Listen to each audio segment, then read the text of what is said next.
All right, so when I say Florida, what's the first thing that pops into your head? Well, today we're going to peel back the layers on that, look past the stereotypes, and really dive into what might be the most fascinating and, yeah, contradictory state in the entire country.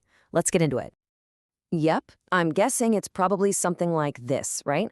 White sand beaches, fairy tale castles, and folks soaking up the sun. It's the classic postcard image, the one that's sold to millions and millions of tourists every single year. But of course, that postcard, it's really just the surface. Underneath all that, you've got a state of wild extremes, a history that's full of conflict, and this incredible, constantly shifting mix of cultures. So here's a thought. What if Florida isn't just a vacation spot? What if it's actually a glimpse into America's future? Okay, so to really get a handle on Florida, you've got to start with the land itself, the geography, because right there you find this clash between stunning beauty and, honestly, some serious danger. And that's our first big paradox. Check this out. It's a total geographical contradiction. On one hand, Florida is ridiculously flat. I mean, its highest point is just 345 feet above sea level. That is the lowest high point of any state in the US. But then, on the other hand, it has this massive coastline. We're talking 1,350 miles, the longest in the lower 48.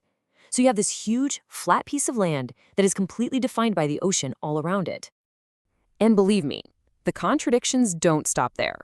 You know, we all call it the Sunshine State, right? Well, that nickname is kind of misleading because it's also the lightning capital of the entire country. No joke.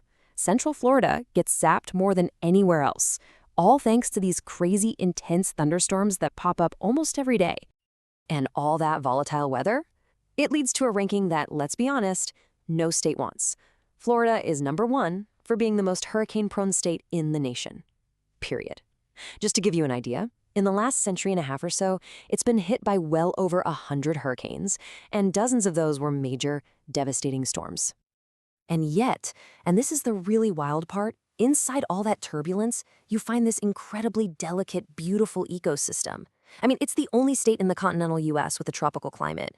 It's home to the Everglades, the largest tropical wilderness in the country, and the Florida Reef, the only living coral barrier reef in the continental US. It's literally a paradise sitting on the edge of a storm. So this push and pull, this tension between beauty and chaos, it's not just in the weather and the landscape. It is baked right into Florida's long and often violent history. Early on, the United States basically saw Florida as a giant headache. And this quote from John Quincy Adams, who was Secretary of State at the time, just nails that feeling. He viewed Spanish Florida as this lawless frontier, a place for escaped slaves to hide, and a base for Seminole raids into Georgia. To him, it was just this chaotic mess on the border that had to be controlled. Florida's story, of course, goes way, way back. The Spanish arrived in 1513. They founded St. Augustine in 1565, which, by the way, is the oldest continuously lived-in European city in the U.S. It took all the way until 1845 for it to become an American state. And for another century after that, it was pretty much a sparsely populated backwater. And then, 1971, Walt Disney World opens, and boom, everything changed. Now, you absolutely cannot talk about Florida's history without talking about these Seminole Wars. And look, these weren't just a few skirmishes. We're talking about 3 brutal, sprawling conflicts that spanned decades. They were the longest and most extensive of the American Indian Wars, all fought to remove the Seminole people from their lands. It was a violent chapter that profoundly shaped the state's identity. That violent past eventually gave way to a totally new kind of transformation. This one wasn't driven by conquest, it was driven by migration on a scale that's just hard to even wrap your head around. I mean, the growth was just staggering. In 1900, Florida had a little over 500,000 people. By 1960, that number was already close to 5 million. And by 2020, it had absolutely exploded to over 21 million. You know, things we take for granted now, like air conditioning, plus a lower cost of living, turned the state into an absolute magnet for people from everywhere. This whole trend led to a major milestone moment in 2014. That was the year Florida's population officially shot past New York's, making it the 3rd most populous state in the nation. That once empty peninsula had become a demographic powerhouse. And all that incredible growth has led to a really fascinating outcome.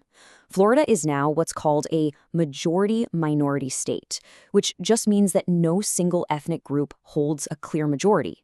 This diversity is fueled by a huge Hispanic population, with large communities of Cubans down in Miami, Puerto Ricans around Orlando, and people from all over Latin America.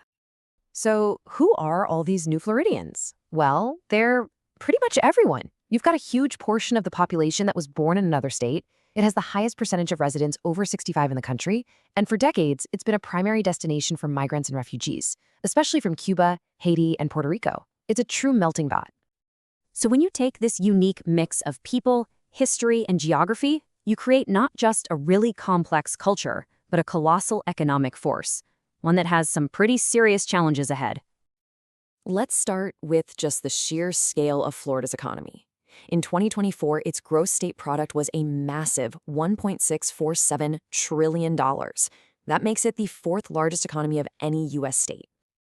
Now, to put that number in perspective, if Florida were its own country, its economy would be the 15th largest in the entire world. That's bigger than Spain's, and it's right behind South Korea's. So we're not just talking about a state economy here. This is a global one. And what powers this giant? Well, of course, there's tourism, the theme parks, the beaches, the whole deal. But it is so much more. It's a national leader in agriculture, think oranges and sugarcane. It's a hub for real estate and construction. And it's a critical center for the aerospace and defense industries, home to the Kennedy Space Center. And this brings us right back to the core challenge, the central paradox of modern Florida. You have this explosive, nonstop growth, which puts immense pressure on a uniquely fragile environment. At the same time, you have this deep cultural diversity that creates a really complex social and political landscape. So the question becomes, how does Florida balance the demands of more and more people without destroying its natural wonders? And how does it navigate the dynamics of its incredible diversity? Which leaves us with one final big question. When you look at its struggles with environmental pressure, its huge demographic shifts, and its cultural integration, you have to wonder, is Florida just an outlier? Or is it simply ahead of the curve? Is the Florida paradox a preview of the challenges and the opportunities that the rest of America will soon face? Something to think about. Thanks for tuning in.